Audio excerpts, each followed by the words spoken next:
कभी सोचा है कि एक यूनिवर्सिटी जो कि ज्ञान का मंदिर मानी जाती है, वो अचानक एक जंग के मैदान में कैसे तब्दील हो सकती है? आज हम इसी कहानी की तह तक जाएंगे, एक एक परत खोलकर देखेंगे कि आखिर हुआ क्या था उस कैंपस में। चलिए शुरू करते हैं। पुलिस छावनी, ये शब्द सोचिए जरा, ये सीधे सोर्स से उठाए गए हैं और ये अपने आप में एक पूरी कहानी बयां करते हैं। एक ऐसी जगह जो पढ़ाई के लिए बनी है, वो एक पुलिस कैंटोनमेंट जैसी बन गई थी। तो सवाल यही है, आखिर नौबत यहां तक पहुंची कैसे? एक यूनिवर्सिटी कैंपस में इतनी भारी पुलिस फोर्स बुलाने की जरूरत क्यों पड़ गई? इस सवाल का जवाब पाने के लिए ना हमें पूरी घटना को शुरू से समझना होगा, एक एक करके।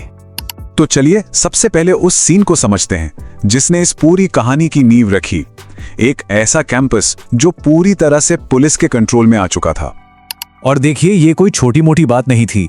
रिपोर्ट्स बताती हैं कि सिचुएशन को कंट्रोल करने के लिए पुलिस की एक बहुत बड़ी टीम भेजी गई थी और जाहिर है उनकी मौजूदगी ने कैंपस का पूरा माहौल ही बदल कर रख दिया था।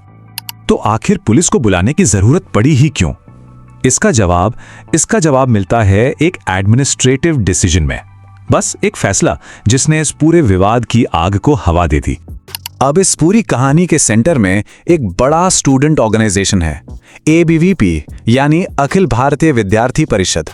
और जैसा हम आगे देखेंगे, इस पूरे मामले में इनका एक बहुत ही अहम रोल था। ये सुनने में थोड़ा अजीब लग सकता है, लेकिन ये पूरा का पूरा टकराव सिर्फ एक फैसले से शुरू हुआ।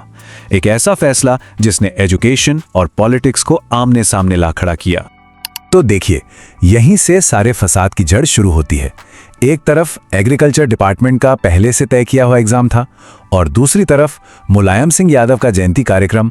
और बस जब इस कार्यक्रम के लिए एग्जाम को पोस्टपोन कर दिया गया तो वहीं से सारा विवाद खड़ा हो गया।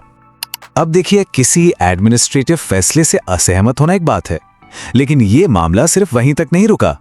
बहुत जल्दी ये विरोध प्रदर्शन एक फिजिकल क्लैश, मतलब एक टकराव में बदल गया। तो जाहिर है, एग्जाम पोस्टपोन होने के फैसले से ABVP नाराज थी और इसी के जवाब में उन्होंने एक प्रोटेस्ट ऑर्गेनाइज किया।